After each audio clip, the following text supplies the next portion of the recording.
श्री लक्ष्मी देव्यै नमः। नमस्कार दोस्तों, आप सभी का बहुत बहुत स्वागत है। दोस्तों, मार्गशीर्ष महीने के प्रत्येक गुरुवार को यानी कि अगहन महीने के प्रत्येक गुरुवार को माता महालक्ष्मी का व्रत पूजन किया जाता है। ये व्रत बहुत ही महत्वपूर्ण होते हैं क्योंकि यदि आप घर में लक्ष्मी का स्थायी वास चाहते हैं तो पद्म पुराण में ये व्रत के बारे में बताया गया है, वर्णित है। बहुत ही प्रभावशाली ये व्रत पूजन होता है। दोस्तों, मार्गशीर्ष महीने से रिलेटेड बहुत सारी वीडियोस मेरे चैनल पे आ चुकी हैं, तो आप चैनल पे ज़रूर विज़िट करें कि किस प्रकार से महालक्ष्मी कलश सजाया जाता है, कैसे दहलीज का द्वार लक्ष्मी का पूजन किया जाता है, किस प्रकार से हमें ये व्रत पूजन करना होता है और क्या पूजा की विधि होती है और क्या मार्गशीर्ष गुरुवार की अगहन गुरुवार की व्रत की कथा होती है। तमाम वीडियो आपको मेरे चैनल पे मिलेंगी। तो इसी प्रकार के ज्ञानवर्धक वीडियोस देखने के लिए आप चैनल को जल्दी से सब्सक्राइब कीजिए, बेल आइकन को दबाइए और वीडियो यदि अच्छा लगता है तो वीडियो को लाइक करें, ज़्यादा से ज़्यादा शेयर करें ताकि अन्य लोग भी इसका लाभ उठा सकें। तो चलिए आज के इस वीडियो में हम जानेंगे कि इस व्रत के नियम क्या क्या होते हैं, कैसे ये व्रत हमें करना होता है। तो दोस्तों, ये जो व्रत होता है ये गुरुवार के दिन किया जाता है। मार्गशीर्ष यानी कि अगहन महीने के 4 या 5 गुरुवार पड़ते हैं, ज़्यादातर 4 होते हैं, कभी कभी 5 भी मिल जाते हैं। गुरुवार के दिन ये माता महालक्ष्मी का हम पूजन करते हैं। देखिए, वैसे तो जनरली शुक्रवार के दिन माता लक्ष्मी का पूजन होता है, लेकिन मार्गशीर्ष महीने में गुरुवार का विशेष महत्व होता है। तो गुरुवार को ही माता लक्ष्मी का हमें पूजन करना होता है क्योंकि दोस्तों गुरुवार के दिन हमें सिर वगैरह नहीं धुलते हैं, ना ही घर में चौका पोछा लीपना पोतना कुछ भी करते हैं। तो इसलिए बुधवार के दिन हम स्नान जब करते हैं तो सिर वगैरह धुल लेते हैं और उससे पहले हम घर की साफ़ सफाई पहले दिन ही समाप्त कर लेते हैं। और अगर नेक्स्ट डे आप नहीं बना सकते हैं तो पहले दिन ही शाम को हम रंगोली वगैरह बना लेते हैं और अच्छे से साफ़ सफाई करते हैं क्योंकि महालक्ष्मी के पूजन में साफ़ सफाई का बहुत ज़्यादा ध्यान रखा जाता है। जिस घर में साफ़ सफाई नहीं रहती है उस घर में माता लक्ष्मी कभी भी प्रवेश नहीं करती हैं और इसका साइंटिफिक रीज़न भी है और आध्यात्मिक रीज़न तो है ही है। तो घर की बहुत अच्छे से हमें साफ़ सफाई करनी होती है, उसके बाद में हमें माँ का स्वागत करना होता है।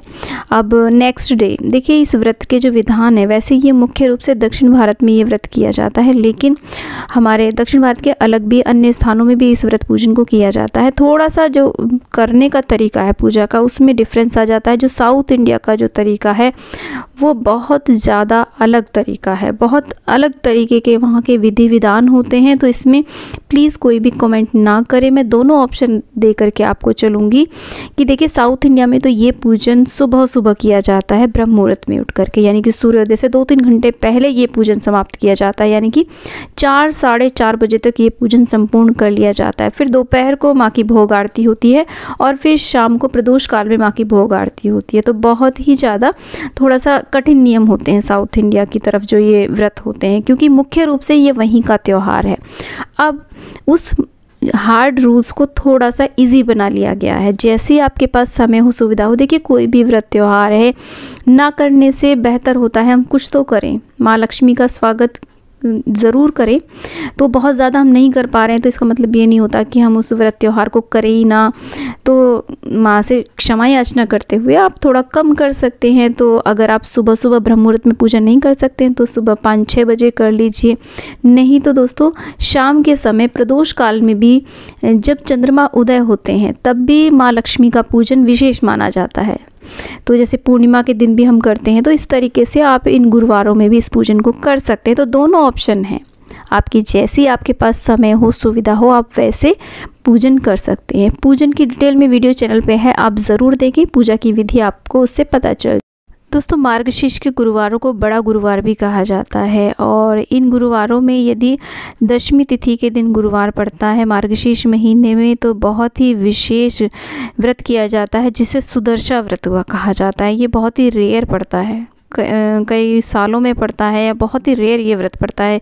यदि सुदर्शा व्रत पड़ जाए तो बहुत ही ज़्यादा शुभ माना जाता है, परंतु सुदर्शा व्रत तो हर वर्ष नहीं मिलता है, इसलिए गुरुवार के दिन माता लक्ष्मी का व्रत पूजन किया जाता है।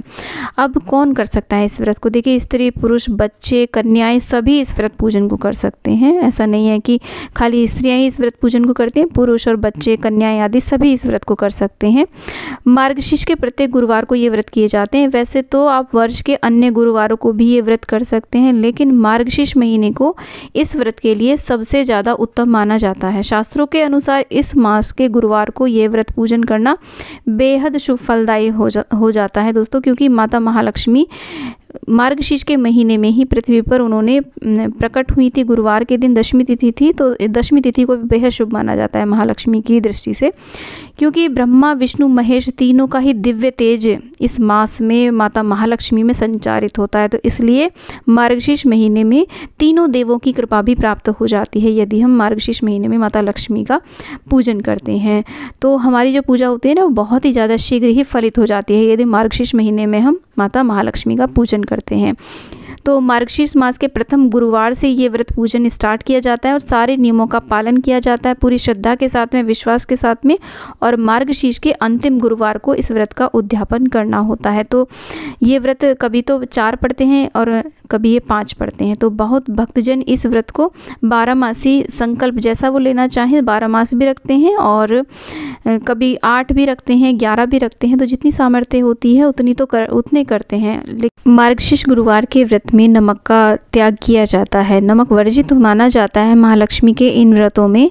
तो आप हो सके तो नमक का त्याग करें। यदि आपकी तबीयत यदि खराब रहती है, कोई प्रॉब्लम है, मधुमेह है, कोई बीमारी है, कुछ है, तो आप अपने अनुसार नियम थोड़े से आसान कर सकते हैं। शुद्ध सात्विक रहते हुए आप इस व्रत पूजन को कर सकते हैं। लेकिन इस व्रत में नमक नहीं खाया जाता। शाम के समय एक टाइम आप बिना नमक का आप मीठा भोजन कर सकते हैं, अन्न का भोजन आप कर सकते हैं। इसके अलावा जैसी आपकी सामर्थ्य हो, जैसी आपकी इच्छा हो या आपका शरीर साथ दे, आप वैसे व्रत कर सकते हैं। लेकिन आप जैसा प्रथम गुरुवार को आप करें वैसे ही आप आगे अपने नियमों का पालन अवश्य रूप से करें। ऐसा नहीं है कि इस गुरुवार को तो आपने कुछ और संकल्प लिया या अगले को कुछ और लेंगे। तो हमें समय भी हमें निश्चित होना चाहिए कि हम किस समय हम पूजा करेंगे और किस समय किस प्रकार का हम भोजन करेंगे। सारा संकल्प हमें प्रथम दिन ही लेना चाहिए। अब दोस्तों यदि पीरियड आ जाता है तो हम क्या करें? अगर आपको पहले गुरुवार से ही पीरियड है तो आप व्रत स्टार्ट ना करें। जब आप ठीक हो जाएं तब से आप व्रत स्टार्ट कर सकते हैं। अगले गुरुवारों को आप पूजन कर सकते हैं। लेकिन अगर आपको बीच में पीरियड आ जाता है तो अब आपको व्रत नहीं छोड़ना है, तब आपको व्रत पूरा करना है। पूजा आप किसी अन्य से करवा सकते हैं, घर में कोई भी हो, आपके बच्चे हों, आपके पति हों, कोई और अन्य भी पूजा कर सकते हैं। आपको सिर्फ मानसिक जाप करना है, मानसिक पूजा करनी होती है। तो इस तरीके से हमें ये व्रत नहीं छोड़ने होते हैं। और उसके बाद में चौथे गुरुवार को हमें उद्यापन करना होता है। दोस्तों एक बहुत ज़्यादा प्रश्न आ रहा है कि इस कलश का हमें क्या करना है। देखिए प्रथम गुरुवार को भी इसी कलश का पूजन होगा। शुक्रवार को हम इस कलश को उठा देंगे यहाँ से, यानी कि इसमें जो जल है पौधे आदि में डाल देंगे, फूल पत्तियों को डाल देंगे। लेकिन कलश का नारियल है, वस्त्र आभूषण, जो भी चीज़ें हैं ना इसके अंदर डालने वाली, वो सब हमें अगले गुरुवार को कलश स्थापना में हम उसका यूज़ कर सकते हैं। इस पूजन में कलश की स्थापना विशेष की जाती है। कलश को ही देवी का स्वरूप मान करके पूजन किया जाता है। यहाँ पर हमें मार्गशीर्ष गुरुवार की कथा अवश्य रूप से पढ़नी चाहिए या फिर सुननी चाहिए। और घर के मुख्य द्वार पर हमें रंगोली सजानी चाहिए, तोरण लगानी चाहिए, माँ का भव्य स्वागत करना चाहिए। शाम के समय जब माँ को भोग प्रसाद अर्पित किया जाता है तो गौ माता के लिए आप एक हिस्सा भोग सामग्री का अवश्य रूप से निकालें और गौ माता को खिला दें। और इसके बाद दोस्तों ये जो पूजन होता है ना, धान्य लक्ष्मी का पूजन होता है, यानी कि जिस अन्न को खा करके हमारे शरीर में पुष्टि आती है, हमारे जीवन शक्ति आती है, उसका ये पूजन होता है। तो माँ को हो सके तो नया धान आप ज़रूर अर्पित करें, उसका भी पूजन करें। तो आई होप वीडियो आपको अच्छा लगा होगा। वीडियो अच्छा लगा तो लाइक शेयर, चैनल को ज़रूर सब्सक्राइब करें। वीडियो में अंत तक बने रहने के लिए आपका बहुत बहुत धन्यवाद। जय माँ लक्ष्मी।